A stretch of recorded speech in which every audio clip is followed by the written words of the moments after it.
Okay, I have a case here. This is the iPhone 6s Plus. The problem is, no matter what battery you put in, it drains a little quicker than the normal iPhone. Okay, drain issue. So let's see how much drain issue it has by plug into the power supply, because power supply can tell us how much it leak, the current. Every time we put on the battery, it will start to leak the power, even your phone is not turning on.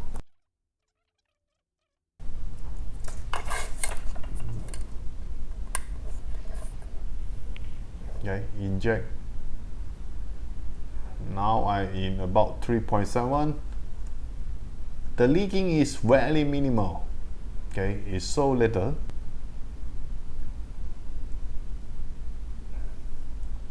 Well, I can literally say it's about 10 mA. So he say quicker than the other iPhone, but how much quicker he didn't say. But he say he turned off the phone, after an hour he turned it on back, it will a few percent less. So yep, we're gonna fix this. And this is a chance that we can do the review for the camera.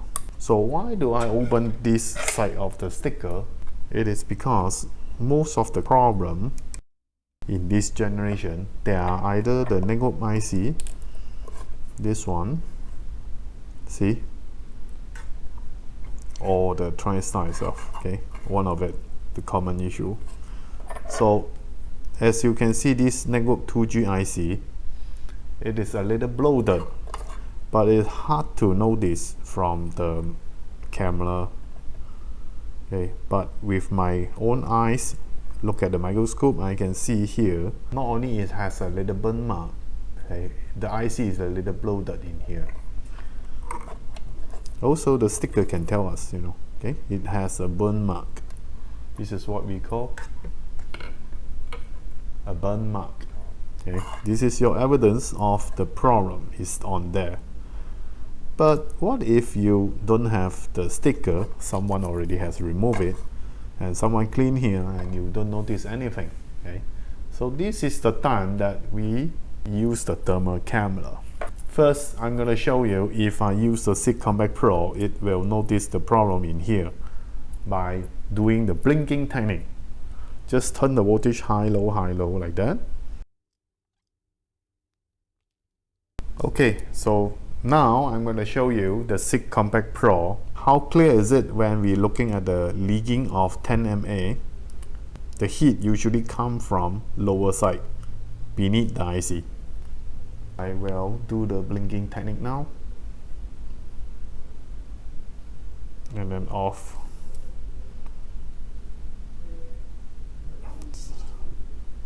That little different. So we need to change to another angle with less reflection. Okay. So it will be like this. Continue.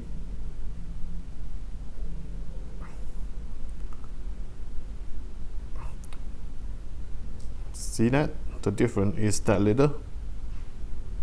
If I pull up the camera later, you can see the square of the IC, and then when I set to 4.0, it will be like this. Turn it off, it will be like this. 4.0 again, like this, off. Do it faster. Blinking technique.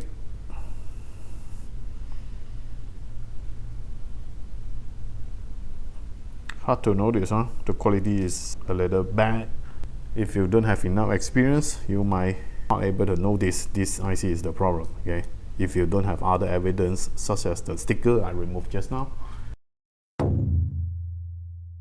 Okay, so let's look at the other camera. Okay, here the InfiRay. You know what? I really like the image quality of the InfiRay, because even without the thermal on the board, everything cold, I still can see most of the capacitor, the IC, the shape of the things. That's why I like it. Even it doesn't support the focus and the distance is too close, I still can see everything. I can say it is upper hand comparing with the SICK Compact Pro. So now I am looking at the IC and start recording. Okay, let's do it on 3.9. You see the heat is on middle. Okay, drops down.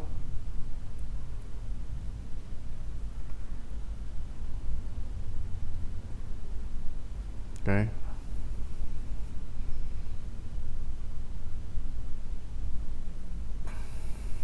So let's try to play with other function. So with infrared, there's one thing that the SIG Compact Pro it doesn't have. Is here the setting. I can turn on the professional button. So with this button, there's more options show up. One of the options is scale. I can adjust what temperature will show up the things. The range of the temperature. So I can set anything hotter than 27 Celsius, it will show up. I should set it more. Anything hotter than 28.7 Celsius, it show up. Okay.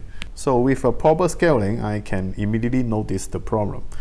Let's try to record it. Okay. I will record and let you see a clearer image.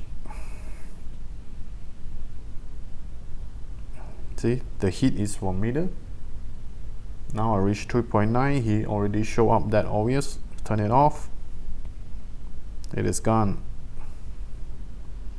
Turn it on. Here. Repeat.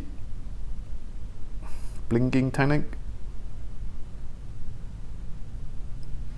Well, it's that obvious. I can closer the range. More than 29 Celsius, it show up. Okay. Even the image is blurred, I put it far a little, it's more easy to detect. Okay, so let's begin.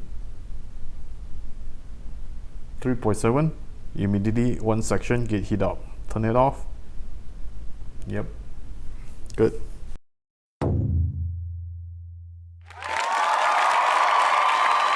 Okay, now I'm gonna use another thermal camera. It is from Qianli. I don't think you will see there's a video I review this product, right? It is because the sponsor not allow me to upload it. So you're lucky you just see part of this only. Okay, this is just one of the tests. Let's look at the performance. I am going to take the video as well. So looking at the quality of the Qianli. By the way, this camera cannot be adjusted focus, so we have a fixed distance. You cannot change the distance from the software as well. So the closer I get, the more blur it will be. You cannot be that close, cannot like infrared. So I need to be very high. That's why the object is very small. I don't think this product is suitable for the smartphone repair. Okay, I cannot see how many capacitor on there. So let's test whether it can detect the temp and air leaking. Let's begin.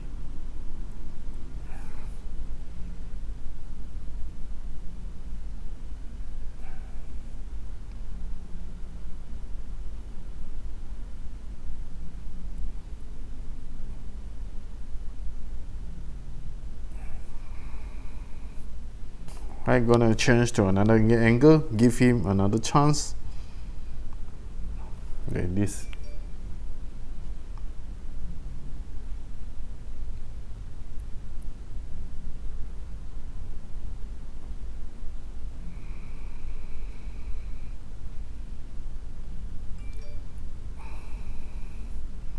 A proper angle.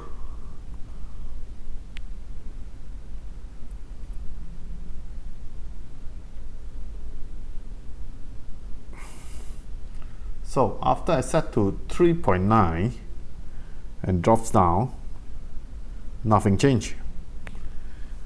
Okay, so clearly you know the performance.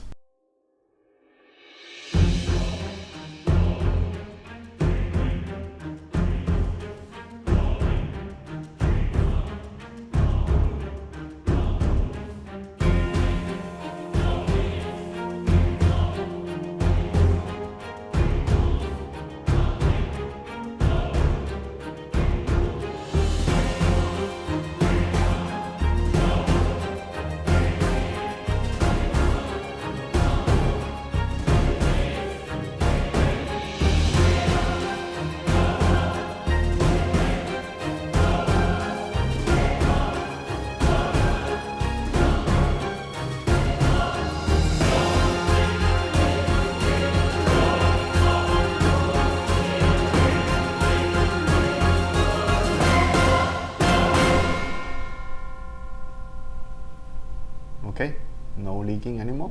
4.0, everything is stay zero, no leak. Press power button, boot up, no problem.